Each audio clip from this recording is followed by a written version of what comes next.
Attorney General Andrea Campbell is hoping to take her case against Milton for voting to defy state housing law straight to Massachusetts' highest court.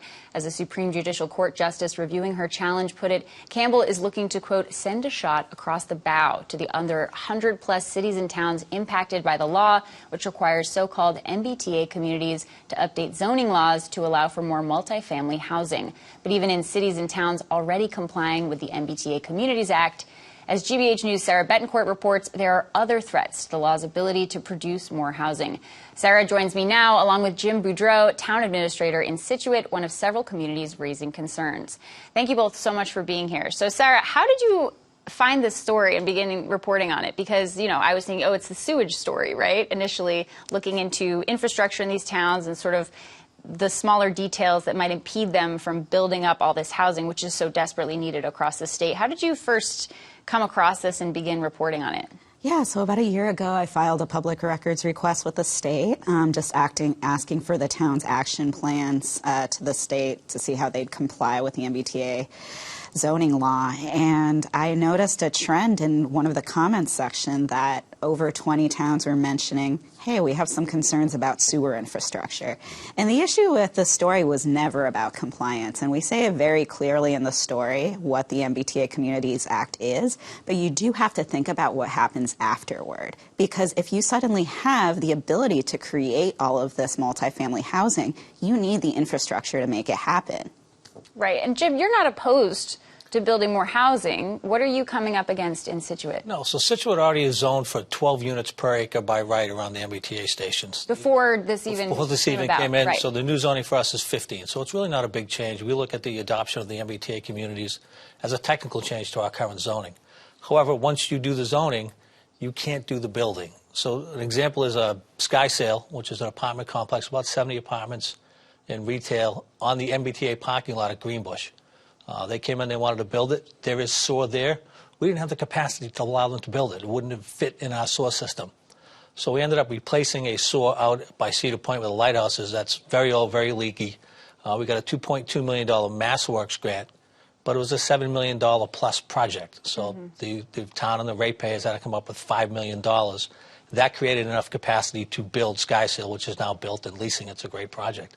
North Scituate, where our other train station is, has no infrastructure, no pipes, no sewer, and we have to create capacity back at our plant in order to put the sewer in and take it. So right now we're doing a $4 million I&I project to create that capacity. We're going to vote. I&I. Inflow and infiltration, so that's seawater, groundwater, salt water that gets into the pipes and goes to your plant and counts towards what you're treating in your treatment number. So if you can get that out, that creates room to actually put more storage into the pipes. Okay.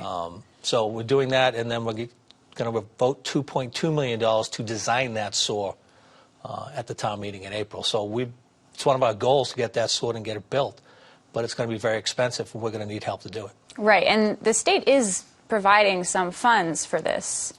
The state has. MassWorks is a great program. We got a $2.2 million grant for the Sky Sale, but it's a very competitive program. So we applied for a grant to help us with the design of the sewer. We didn't get it because there's so many other needs for it. And even when you get it, that project's going to be $12 to $20 million. The state's going to come up with some, hopefully, but then the town and the ratepayers are going to have to come up with the rest of it. And when you look at a town like Scituate, we've spent $30 million on water pipes. We just approved a $50 million water treatment plant as an override on the taxes, plus seawalls, then sewerage, regular police, regular fire. It gets to be more than a town can handle. What is the timeline that you're looking at? Because obviously you could immediately build all this new housing with like outhouses in the back, right? But if you want to adequately set up a sewer system and the infrastructure, what are you thinking in terms of your timeline for Scituate? For North Scituate, we're thinking 3 to 5 years. Once we get it designed and we have the money to start building it, then the owners of that property will start coming in with their plans, and they'll try to time their building with the sewer, so when the sewer's done, the buildings are done. But that's going to be a 3 to 5 year project to get the sewer designed, constructed, and up and running. Sarah, what is the scale of this? How many towns, you spoke to, I think, half of the towns who, or more than 20 of the towns, leaders and municipality leaders who have talked about these issues of just the infrastructure not being able to handle this kind of volume. What is the scale? Yeah, so in the documents I found itself, there were just 20 towns that had made some complaints and raised some concerns, but I've noticed in town meetings about the MBTA Communities Act that other towns that, didn't mention that in the comments section are also raising concerns about sewers. And, I mean, Scituate is a town that has, I think about 30% of Scituate is sewered, but there are towns that have no sewer at all, and there's also towns that connect to a regional sewer, the water authority. And that means that they have a contract that specifically says you can allow 100,000, I'm just throwing an example out there, gallons of sewer to come here a day.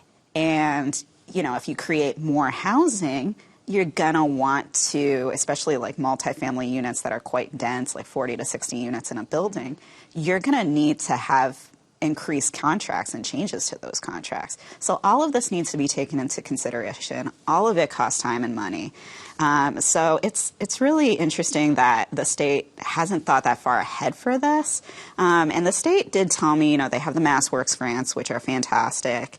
They have a couple of other programs, but I noticed that one of those programs only had one of the towns that complained, like giving them money for sewer. It was Upton. But then they mentioned we have the Affordable Homes Act, which is this massive piece of housing legislation that covers everything, including like other types of existing affordable housing and fixing them. Like there is a lot under that legislation, and it just currently passed out of committee into another. But it has some money stipulated for infrastructure. Whether or not that will be for sewers, who knows? But it's pending. And some municipalities sort of need the money to start showing up sooner rather than later. And that's a concern. And there have been so many calls to address this housing crisis that we are immediately dealing with, not just in building new housing, but in addressing the existing infrastructure that's falling apart. And that, those calls are immediate. Last night we discussed that with members of the Greater Boston Interfaith Organization who have asked the state, for this push to immediately address housing. And we were joined by Senator Lydia Edwards, who is the Senate Committee Housing Chair. And I asked her about your reporting. This is what she had to say. The MBTA laws that people are oftentimes concerned about are planning laws. They're requiring that the city and town plan for additional units. There's no requirement that they start building them immediately. There's also not a lot of funding necessarily. So it's really a matter of an exercise for cities and towns to imagine and vision together some more density in certain areas of their communities. So we were kind of having this discussion about how this is a more long-term plan, and as the state hears this kind of feedback, that cities and towns like that you have raised, they will adapt to that and sort of accommodate that within this plan. But you have this timeline of 3 to 5 years, and you've already requested grant money that's been rejected. I mean, what are you asking for from the state right now? It's not possible for a community to put in all this infrastructure without substantial assistance from the state, because we have all the other things that we have to do. We have to have a balanced budget. We're constrained on what we can bring in for revenue by 2.5, so we need help from the state to do this. We don't want to pass the MBTA Communities law and meet the compliance with zoning and say, okay, we're done, and not do anything to actually build the housing. One of the goals of my board is and has been to soar North Scituate and get North Scituate Business District back up, get it running, get it built out, turn it into a vibrant business district. That's one of their goals. It remains their goal. Again, the MBTA Communities Law is going to add a little more housing than we already allow, but we need to get the storage infrastructure in there. And as Sarah was talking about the limit on what towns can send to a regional facility, we also have a limit on what we can process and discharge from our plant.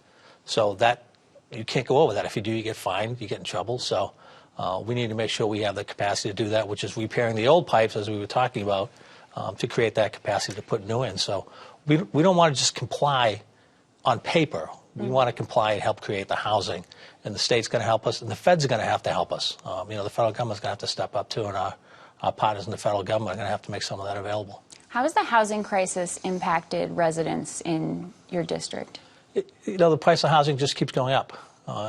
Stuff that was affordable years ago, you look at it and say, how does someone afford that? How do we keep our police, our fires, our teachers, how do we keep them in town? Because the housing stock is getting so expensive. And part of that is we have to do all this infrastructure, and the cost of the taxes are going up.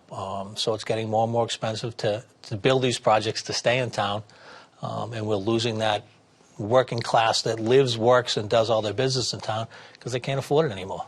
And Sarah, really quickly, this reporting is incredibly illuminating. Have you heard anything since this came out from anyone at the state level about any way that they're hoping to kind of grapple with this moving forward? Well, I've gotten more feedback on this story than any story I've ever written. And a good chunk of it is people in communities being like, I've thought of this, it's a problem, here's another community that's having an issue that wasn't in the documents you found. And I haven't heard from the state, but I have heard from nonprofits, just seeing social media posts from them suggesting that, you know, the story misconstrues the issue. And I got to combat that pretty significantly because our lead does say what the MBTA Communities Act is. But the real focus here is on what happens after. And we do have to be, as Senator Edwards did say, like, collaborative and try to come up with creative solutions, but there also needs to be funding for that. And I talked with this fantastic civil engineer, Joe Penzola, who does a lot of trainings occasionally with towns about sewer issues. And he talked about, you know, how much sewers, how much water capacity needs to go into, like, apartment buildings that have 30 or 40 units versus 100. And he did mention that after you hit a certain cap, like, you do need to, like, consider a sewer system. And it's mostly going to be on developers to do that. So you really have to think in the end, like, the whole point of this is to make more housing, and housing affordable for people, because the housing costs are astronomical right now. So if you have a developer coming in and saying, hey, I'm going to put a private wastewater treatment plant for this housing complex that I'm putting in here, eventually that's going to cost a lot more money. You might have the difference between $400,000 to $500,000 a unit to like $800,000 to $9,000 a unit, and that's not affordable for anyone. Someone's going to have to recoup the costs. Right. Great. Thank you so much for your reporting. Sarah Betancourt, Jim Boudreau, thank you so much, both of you, for joining us. Thank you, Tori. Thank you.